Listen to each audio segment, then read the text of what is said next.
గద్వాల జిల్లాలో ఘోర ప్రమాదం జరిగింది. బీచుపల్లి 10వ బెటాలియన్ సమీపంలో అర్ధరాత్రి వోల్వో బస్సు బోల్తా కొట్టింది. వెనువెంటనే పెద్ద ఎత్తున మంటలు చెలరేగాయి. ఈ ఘటనలో మాలతి అనే మహిళ సజీవ దహనమైంది. మరో 10 మందికి తీవ్ర గాయాలయ్యాయి. క్షతగాత్రులను కర్నూలు ఆసుపత్రికి తరలించారు. ప్రమాద సమయంలో బస్సులో 34 మంది ఉన్నట్లు సమాచారం. ప్రయాణికులంతా అద్దాలు పగలగొట్టి బయటపడ్డారు. వోల్వో బస్సు హైదరాబాద్ నుంచి చిత్తూరు వెళ్తూ ఉండగా ఈ ప్రమాదం జరిగింది.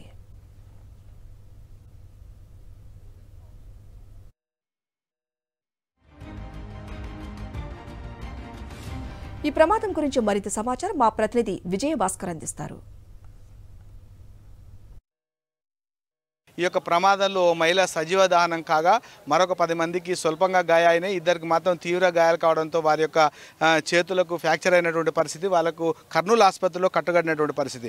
ముఖ్యంగా హైదరాబాద్ నుంచి చిత్తూరు వెళ్తుండేటువంటి ఒక ప్రైవేట్ ట్రావెల్ బస్సు అదుపు తప్పి ఈ యొక్క ఎర్రవెల్లి చౌరస్తా సమీపంలో ఉండేటువంటి 10th బెటాలియన్ ఎక్కడైతుందో దానికి ఎదురుగా ఈ యొక్క బస్సు బోల్తాబడినటువంటి ఘటనలో ఈ యొక్క ప్రమాదం జరిగింది. ప్రమాదం జరుగుతున్న సమయంలో దీంట్లో 32 మంది ప్రయాణిస్తున్నారు. ఒక్కసారిగా అదుపు తప్పి కింద పడినటువంటి యొక్క బస్సు యొక్క ఇంజన్లో నుంచి పొగలు రావటం, పొగలు వచ్చినటువంటి వెంబడే అప్రమత్తమైనటువంటి యొక్క డ్రైవర్ కూడా అలర్ట్ అయినటువంటి క్రమంలో ప్రయాణికులంతా కూడా అద్దాలు పగలగొట్టుకొని బయటికి వచ్చినటువంటి యొక్క పరిస్థితి. కానీ అందులో మంటలు వ్యాపించడం, క్షణాల్లోనే బస్ అంతా కూడా కాలి బూడిదైనటువంటి పరిస్థితి. ప్రయాణికులకు సంబంధించినటువంటి వాళ్లకు సామాగ్రి అంతా కూడా బుగ్గిపాలు కావినటువంటి పరిస్థితి. ఇక్కడ కొంతమంది తమ యొక్క సామాగ్రితో ముఖ్యంగా పండుగ వేళ సంక్రాంతి పండుగ కోసం సొంత గ్రామాలకు వెళ్తుండేటువంటి యొక్క వారాంతపు సెలవు ఉండేటువంటి నేపథ్యంలో సాఫ్ట్వేర్ ఇంజనీర్లు కూడా ఇందులో ప్రయాణిస్తుండేటువంటి పరిస్థితి మనం చూస్తున్నాం. ఈ యొక్క బస్సులో కింది వైపున తర్వాత పై వైపున ఇది స్లీపర్ కోచ్ కావడంతో ఈ యొక్క బస్సులో ఉండేటువంటి యొక్క దృశ్యాలను చూస్తున్నాం. ఈ యొక్క బస్సుకు సంబంధించినటువంటి యొక్క ఏవైతే స్లీపర్ కోచ్లో నిద్రించినట్టు ఇవన్నీ కూడా పూర్తిగా దగ్ధమైనటువంటి పరిస్థితి. పోలీసులు కూడా దీనిపైన విచారణ చేపట్టడం జరిగింది. సార్, మీరు చెప్పండి, ఈ యొక్క ప్రమాదానికి సంబంధించినటువంటి ప్రత్యేక సాక్షి ఉన్నాడు ఈ పక్కనే ఉండేటువంటి, ఎట్లా జరిగింది, మీకు ఎప్పుడు తెలిసింది చెప్పండి. మాకు పడ్డాక తెలిసింది సార్. మాకు పడ్డాక తెలిసి మాకు బోర్ మోటార్ చాలు చేసి అదుపులోకి తెస్తామంటే మంటలు అదుపులోకి వచ్చినాయి. అప్పుడు బోర్ మోటార్ చాలు చేసి ఇడిచినాం, నీళ్ళు పట్టినారు. నీళ్ళు చిన్న చిన్న మంటలు పట్టుకుంటే తర్వాత ఫైర్ ఇంజన్ వచ్చింది. అంతే. ఎట్లా జరిగింది అప్పుడు ఏమైనా మీకు ఐడియా ఉందా? ఏం మాకు ఐడియా లేదు. వచ్చి మమ్మల్ని లేపితే బోర్ మోటార్ చాలు చేసి ఆన్ చేసి మోటార్ నీళ్ళు పట్టాము. అప్పటికే ప్రయాణికులు ఎట్లా ఉన్నారు, ఏమన్నారు? అందరు బయటకు వచ్చారు. బయటకు వచ్చినాక ఒక ఆమెలో లోపడుకున్నది. అంతే. ఇక్కడ కొంతమంది నా సార్ చెప్పండి, ఇలాంటి ప్రమాదాలు జరుగుతున్నాయి, ఈ ప్రమాదాల కారణం ఏమనుకుంటారు, ఏం చేస్తే మేలు జరుగుతుంది? సార్, తరచుగా మహబూబ్నగర్ జిల్లాలో ఇప్పటికే 2 సంఘటనలు జరిగినాయి. ఘోర ప్రమాదము బీచ్పల్లి దగ్గర జరిగిన ఈ ఘోర ప్రమాదము గతంలో జరిగిన ఘోర ప్రమాదానికి మరి ఈ ఘోర ప్రమాదంలో ఒక మహిళ సజీవ దహనమైంది. మరి అనేక మంది ప్రాణాలను దక్కించుకున్న సందర్భము ఇక్కడ చుట్టుపక్కల వాళ్ళు రక్షించడం వల్లనే దక్కించుకున్నట్టు జరిగింది.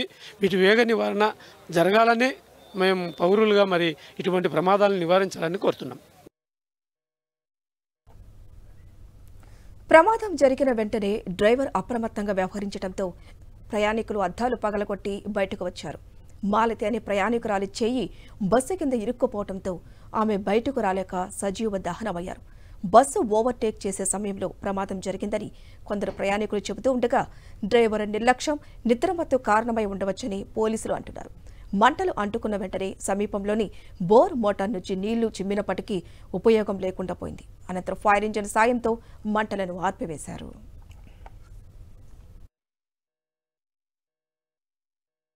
అంటే మేము ప్రాథమికంగా డ్రైవర్ ఒక నెగ్లిజెన్స్, నిద్రపోయి ఉండొచ్చు, ఓవర్ స్పీడ్ వల్ల జరిగిందని అనుకుంటున్నాము. ఎంతమంది చనిపోయారు, తర్వాత ఎంతమంది ఉన్నారు? ఓన్లీ అంటే 40 మెంబర్స్ ప్యాసింజర్లు పోతున్నారు జగన్ ట్రావెల్స్ హైదరాబాద్ టు చిత్తూరు.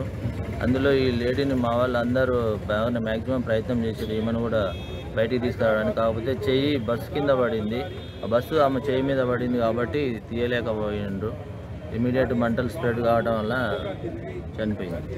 ముఖ్యంగా హైదరాబాదు, బెంగళూరు తదితరమైన సుదూర ప్రాంతాలకు వెళ్ళేటువంటి యొక్క వాహనదారులంతా కూడా రాత్రి వేళల్లో ఆలస్యంగా బయలుదేరడము, సకాలంలో గమ్యస్థానాలకు చేరాలనేటువంటి ఆతృతను ఇలాంటి ప్రమాదాలు జరుగుతున్నాయనే విషయము గతంలో జరిగింది. ప్రధానంగా ఈ యొక్క జాతీయ రహదారిపైన బ్లాక్ స్పాట్స్ కానీ తదితరమైనటువంటి వాటిపైన ఎలాంటి చర్యలు తీసుకున్నారు, ఎన్ని గుర్తించారు, ఈ ప్రమాద నివారణ కోసం ఏమైనా మీ ప్రణాళిక ఉందా? బ్లాక్ స్పాట్స్ గుర్తించడం జరిగింది. ముందే అక్కడ యాక్తాపూర్ చౌరస్తా కూడా ఒక బ్లాక్ స్పాట్, ఎందుకంటే అది డివైడర్ ఉంది, రోడ్డు అటు ఇటు దాటుతుంటే యాక్సిడెంట్ అవుతున్నాయి అని చెప్పి అక్కడ లైట్స్ పెట్టడం జరిగింది, రేడియం స్టిక్కర్స్ అతికించడము, అన్ని మా ప్రికాషన్స్ మేము తీసుకున్నాము. కానీ ఇక్కడ స్ట్రైట్ రోడ్డు ఈ డ్రైవర్ నెగ్లిజెన్స్ వల్లనే జరిగిందని అనుకుంటున్నాము. ఈ సంక్రాంతికి చాలామంది ప్రయాణిస్తారు. అందరికీ మా విజ్ఞప్తి ఏంటంటే నైట్ పూట జర్నీ చేయకండి. ట్రాన్స్పోర్ట్ వాళ్ళు కూడా ఇప్పుడు ఆ బండ్లు ఎట్లా ఉన్న కండిషన్లో ఉన్నా, లేకుంటే ఇప్పుడు ఎక్కువ ప్రయాణికులు ఉన్నారు కాబట్టి ఒక సింగిల్ డ్రైవర్ తోటి వీళ్ళందరినీ ప్రయాణం చేయడం జరుగుతుంది. కాబట్టి అలర్ట్గా ఉండాలి డ్రైవర్లు. ఎక్కువ శాతం బిఫోర్ 1 జర్నీ చేస్తే బాగుంటుందని మేము సూచిస్తున్నాం. మేడం చెప్పండి, మీరు ఈ ప్రమాదం పట్ల ఎట్లా ఉంది? ఎట్లా స్పందిస్తారు? వాస్తవం చెప్పాలంటే చాలా పండగ సమయంలో ఇది అనేది నిజంగా బాధాకరమైన విషయం. కానీ అయినప్పటికీ డిపార్ట్మెంట్ వాళ్ళు అలర్ట్ అవ్వడం వల్ల ఒక్క వ్యక్తి ప్రాణం అయితే కోల్పోయినాం, మిగతా అందరినీ కూడా సేఫ్గా వాళ్ళ అంటే హాస్పిటల్స్కి అడ్మిట్ చేయడము లేకపోతే వాళ్ళ ఇళ్ళకి పంపించడం జరిగింది. కాబట్టి ఒక విధంగా చెప్పాలంటే కొంతవరకు సేఫ్ సైడ్ ఉన్నట్టే. బట్ ఆ ఒక్క ప్రాణం కూడా కోల్పోకపోయింటే బస్సు పడ్డ క్రమంలో ఆమె మీద చేయి మీద అది పడ్డది కాబట్టి ఎంత ప్రయత్నం చేసినా తీయలేకపోయామన్నారు. కానీ ఇలాంటి చర్యలు మళ్ళీ రిపీట్ అవ్వకుండా ఉండాలంటే డ్రైవర్లతో పాటు ప్రైవేట్ సర్వీసెస్తో పాటు ప్రజలు కూడా అలర్ట్ అవ్వాల్సిన అవసరం ఖచ్చితంగా ఉంది. ఎందుకంటే వాళ్ళు పండగ సమయం మేము సొంత ఊర్లకు పోవాలని అర్ధరాత్రులు ప్రయాణం చేయడము, రిస్క్ తీసుకొని ఎక్కువ అంటే ఓవర్లోడ్ అయ్యి ఎక్కువ మంది వెళ్ళడం కూడా చేస్తున్నారు. అవి వాళ్ళు కూడా చూసుకోవాల్సిన అవసరం ఖచ్చితంగా ఉంది. డిపార్ట్మెంట్ వైజ్గా ఓవర్ స్పీడ్ కానివ్వండి, లేకపోతే డ్రైవరు అంటే ఇద్దరు డ్రైవర్లను పెట్టుకోవడం, ఇవన్నీ చూసుకున్నప్పటికీ కూడా ప్రజలు కూడా వాళ్ళు ట్రావెల్ చేస్తుంటారు కాబట్టి ఓవర్ స్పీడ్ పోయినప్పుడు ఒకసారి వాళ్ళ వార్న్ చేయాల్సిన అవసరం ఖచ్చితంగా ఉంటుంది. సో మా ప్రజలకు కూడా సూచన, ఇందాక డిఎస్పీ గారు చెప్పినట్టే నైట్ 1 నుంచి మార్నింగ్ 5 వరకు ఈ అంటే జర్నీస్ అవాయిడ్ చేసుకుంటే ఈ సీజన్లో వింటర్ సీజన్ మోస్ట్లీ, సో ఈ సీజన్లో ఫాగ్ ఉంటుంది. ఇవి కూడా మనకి చెప్పలేము, అది కూడా ఒక రీజన్ అయ్యి ఉండొచ్చు. సడన్గా నిద్ర రావచ్చు, ఫాగ్కి మంచు కురవడం వల్ల కావచ్చు, ఇంకేదన్నా కావచ్చు. సో మళ్ళీ తర్వాత ఇలాంటి యాక్సిడెంట్స్ కానివ్వండి, ఇలాంటి పరిస్థితి మళ్ళీ రాకుండా చూసుకోవాల్సిన బాధ్యత ఖచ్చితంగా మా పైన ఉంది. ఏదేమైనా జాతీయ రహదారులపై రాత్రి వేళలో జరిగే ప్రమాదాల్లో ప్రయాణికులు విలువైన ప్రాణాలు కోల్పోతున్నారు.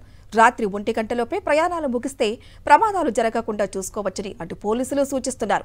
అంతేకాకుండా దూర ప్రాంత ప్రయాణాల్లో తగిన నిబంధనలు పాటించడంతో పాటు డ్రైవర్లు అప్రమత్తంగా ఉండాలని కూడా అంటున్నారు.